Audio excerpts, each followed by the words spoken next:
किसान भाइयों, आज की वीडियो में हम जानने वाले हैं जब हमारी गेहूं की फसल 50 दिन से लेकर 80 दिन के बीच की हो जाती है। मान के चलिए 55 दिन, 60, 65, 70, 75 या 80, 85 दिन तक हो जाती है, तो हमें गेहूं में देखभाल कैसे करनी चाहिए, हमें गेहूं में कौन कौन सी खादों का इस्तेमाल करना चाहिए, गेहूँ में हम अच्छी ग्रोथ, अच्छी पैदावार कैसे ले सकते हैं, गेहूँ में पीलापन है तो पीलापन हमें कैसे दूर करना चाहिए, हमें किस अवस्था में सिंचाई करनी चाहिए, कौन कौन सी खादों का हमें छिड़काव यानी स्प्रे करना चाहिए, समस्त जानकारी हम आज की इस वीडियो के माध्यम से आप सभी को देने वाले हैं।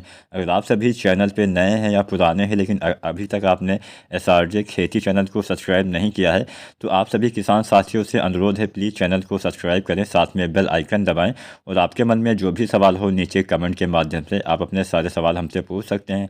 हम आपके सारे सवालों के जवाब देने की पूरी कोशिश ज़रूर करेंगे। तो यहाँ पर हम लगभग 7 से 8 ऐसी बातें बताने वाले हैं। अगर आप इन सभी बातों का ध्यान रखते हैं, अगर आप मेरे बताए गए निर्देशों के अनुसार चलते हैं, तो आप भी गेहूं में अच्छी और ज़्यादा पैदावार किसान साथी ले पाएंगे। चलिए वीडियो स्टार्ट करते हैं। किसान साथियों, सबसे पहले हम बात करेंगे उन किसान भाइयों की जिनकी गेहूं की फसल अभी 50 दिन के आसपास की होने वाली है या फिर 45, 50 या 55 दिन के आसपास की है। तो ऐसे हमारे किसान साथियों को क्या करना चाहिए गेहूँ में ज़्यादा पैदावार पाने के लिए। तो मान के चलिए जब 50 दिन की फसल हो जाती है, तो इस अवस्था में अगर आपने अभी तक यूरिया की अंतिम मात्रा नहीं डाली है, तो सबसे पहले आपको यूरिया खाद का इस्तेमाल गेहूं की फसल में किसान साथियों कर देना चाहिए। किसान साथियों, गेहूं की फसल में जो हम दानेदार यूरिया डालते हैं मिट्टी में, उसका इस्तेमाल 50 से 55 दिन के अंदर ही आपको मतलब संपूर्ण मात्रा आपको डाल देनी है। इसके बाद में आपको कोई भी खादें, दानेदार खादें आपको मिट्टी में नहीं प्रयोग करना है। उसके बाद में हम जो भी खादें डालेंगे उसका हम छिड़काव करेंगे, अपनी खड़ी फसल में स्प्रे करेंगे। तो यहाँ पे अंतिम यूरिया आपको 45 से 55 दिन तक डालनी है। इसकी आपको मात्रा की अगर हम बात करें तो लगभग 40 किलोग्राम मात्रा प्रति एकड़ के हिसाब से आपको यूरिया आखिरी बार डालना होता है। तो सबसे पहली चीज़ आपको यूरिया डालना है। मान लीजिए अभी आपकी गेहूं की फसल 40-45 दिन की है, तो सबसे पहले गेहूं में आप दूसरा पानी लगा लें, उसके बाद में आपको यूरिया खाद डाल देना है। हमेशा सिंचाई के बाद ही आपको यूरिया खाद का इस्तेमाल किसान साथियों करना चाहिए। अब हम थोड़ा सा आगे बढ़ते हैं। अगर मान के चलिए आपकी फसल अभी 55 से लेकर 60, 65 या 70 दिन के आसपास की है, तो ऐसी अवस्था में क्या करना चाहिए। ऐसी अवस्था में कई बार देखा गया है कि हमारी फसलों में किसान साथियों पीलापन आ जाता है। तो पीलापन किसी भी अवस्था में आ जाता है, तो यहाँ पे मैं एक बहुत ही ज़बरदस्त फार्मूला आपको बता देता हूँ। किसान साथी ये फार्मूला अपना के किसी भी अवस्था में पीलापन दूर कर सकते हैं। तो मान के चलिए 60 से 70 दिन की अवस्था में आपके गेहूँ में पीलापन है, और अगर गेहूँ में पीलापन रहता है, नाइट्रोजन की कमी हो जाती है, कई बार हम यूरिया डालते हैं उसके बाद भी ये कमी देखी जाती है, तो ऐसी कंडीशन में हमारी फसलों का विकास सही ढंग से नहीं हो पाता है, क्योंकि हमारी फसल आने वाले दिनों में बालियाँ उसमें निकलेंगी, बालियों का विकास सही से नहीं हो पाएगा। तो पीलापन दूर करने के लिए यहाँ पे आपको ज़्यादा कुछ नहीं करना है। पहली चीज़ आपको लेना है यूरिया। अब यहाँ पे यूरिया को मिट्टी में आपको नहीं डालना है, यहाँ पे आपको यूरिया का स्प्रे करना है, छिड़काव करना है। तो जो दानेदार यूरिया आती है, इसकी आपको 1 से लेकर 2 किलोग्राम मात्रा पर एकड़ के हिसाब से आप यूज कर सकते हैं। तो इतनी मात्रा 1 एकड़ खेत के लिए पर्याप्त रहेगी। इसके साथ में आपको जिंक लेना है। 33% वाला जिंक अगर आप लेते हैं तो लगभग 700 ग्राम मात्रा ले लीजिए, या फिर जो 21% वाला जिंक आता है इसकी आपको लगभग 1 किलोग्राम मात्रा लेनी है। या फिर एक जिंक और आता है 12% वाला, जिसको हम चिलेटेड जिंक बोलते हैं, इरिटेट जिंक बोलते हैं। तो इसकी आपको लगभग 150 ग्राम मात्रा प्रति एकड़ के हिसाब तक आपको ले लेना है, और इतनी मात्रा आपको 1 एकड़ में छिड़काव कर देना है, स्प्रे कर देना है। जिंक और यूरिया को आसानी से एक साथ मिला के किसान साथी छिड़काव कर सकते हैं, जिससे पीलापन भी दूर हो जाएगा। किसान साथियों, कई बार हमारी जो फसलें होती हैं, हमारी जो मिट्टी होती है, इसमें जिंक की कमी की वजह से भी पीलापन आ जाता है, और जो थोड़ा सा रेतीली मिट्टियाँ होती हैं वहाँ पर जिंक की समस्या थोड़ी सी ज़्यादा रहती है। तो ऐसी कंडीशन में अगर आप जिंक भी डाल देंगे, यूरिया भी डाल देंगे, तो आपके पौधे में हरापन तो आएगा ही आएगा, साथ में पौधे में चमक भी आ जाएगी, पौधे में भोजन बनाने की क्षमता में विकास होगा, जिससे आपकी फसल में हरियाली रहेगी, अच्छी ग्रोथ रहेगी, जिससे आपकी अच्छी बालियाँ भी आ जाएंगी। तो पीलापन आपको ऐसे दूर कर देना है। अब इसके बाद में हम थोड़ा सा आगे बढ़ते हैं। आपको गेहूं में तीसरा पानी यानी तीसरी सिंचाई लगभग 70 दिन के आसपास करना होता है। तो अगर आपकी गेहूं की फसल अभी 70 दिन के आसपास या 65 दिन के आसपास की होने वाली है, तो आपको गेहूं में तीसरा पानी लगा देना चाहिए। अब तीसरा पानी लगाते समय आपको बस यही ध्यान रखना है किसान साथियों, बहुत ज़्यादा मात्रा में कभी भी गेहूं में बहुत ज़्यादा पानी भरना नहीं होता है, बस अपनी आवश्यकता अनुसार ही आपको किसान साथियों सिंचाई करनी होती है। और यहाँ पे ध्यान ये भी रखिएगा कि अभी तीसरी सिंचाई के बाद में आपको पानी की जो मात्रा है, आपके पौधे को ज़्यादा मात्रा में थोड़ा सा पानी चाहिए होता है, तो आपको समय समय पर सिंचाई करते रहना होता है। मिट्टी में किसान साथियों नमी आपको बना के रखना होता है, क्योंकि तीसरी सिंचाई के बाद हमारी फसलों में गबोड़ अवस्था आती है। गबोड़ अवस्था के बाद बालियाँ निकलने वाली मतलब बालियाँ निकलती हैं, उसके बाद में दाने का भराव होता है। तो इन तमाम अवस्थाओं में गेहूं की फसल में ज़्यादा मात्रा में पानी की आवश्यकता पड़ती है।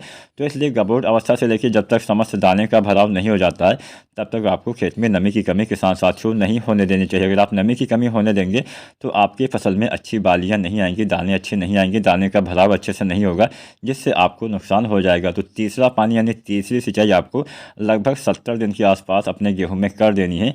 अब उसके बाद में हम थोड़ा सा और आगे बढ़ते हैं। उसके बाद में हमारी फसल में आ जाती है गबोड़ अवस्था, यानी बालियाँ निकलने से पहले वाली अवस्था। जब बालियाँ तने के अंदर बनना चालू हो जाती हैं उस अवस्था को हम गबोड़ अवस्था बोलते हैं, या फिर गोभ अवस्था भी बोला जाता है। अपने यहाँ पे क्षेत्र के हिसाब से अलग अलग अवस्थाएं बोली जाती है।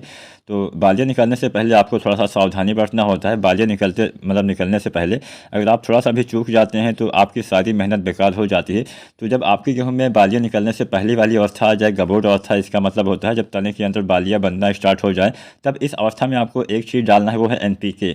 अब यहाँ पे इस अवस्था में आपको डालना है NPK 05234। इसमें 52% फास्फोरस, 34% पोटेशियम पाया जाता है। NPK 05234 डालने से क्या फ़ायदा मिलेगा, इसके बारे में भी हम थोड़ा बहुत चर्चा कर लेते हैं। किसान साथियों, जैसा कि मैंने आपको बताया, इसमें 52% फास्फोरस पाया जाता है। फास्फोरस का मेन काम तो होता है जड़ों के विकास में सहायता प्रदान करना, लेकिन अगर आप गबोड़ अवस्था में फास्फोरस डालते हैं तो फ़ायदा ये मिलता है कि आपकी बालियों के विकास में फास्फोरस यहाँ पे तेज़ी ला देगा। क्योंकि जो आपका फास्फोरस होता है जड़ों के विकास में जब सहायता करता है तो जड़ें जो होती हैं काफ़ी अच्छे से सही मात्रा में आपके जो तत्व होते हैं उसको बालियों तक पहुँचाने का काम करती हैं। यानी फास्फोरस यहाँ पर एक ट्रांसपोर्ट का काम करता है, आपकी बालियों तक जो तत्व होते हैं उसको यानी भोजन को पहुँचाने का काम करता है, जिससे बालियों के विकास में तेज़ी आती है। तो यहाँ पर फास्फोरस वाली खाद अवश्य डालनी चाहिए। इसमें 34% पोटेशियम भी होता है, यानी पोटास भी होता है। तो पोटेशियम से किसान साथियों फ़ायदा ये मिलता है कि बालियों का विकास सही ढंग से हो पाता है, बालियों में दानों की संख्या में वृद्धि होती है, बालियों की लंबाई बढ़ती है, बालियों की मोटाई बढ़ती है, और बाद में अच्छी चमक भी आपके दाने में आ जाती है।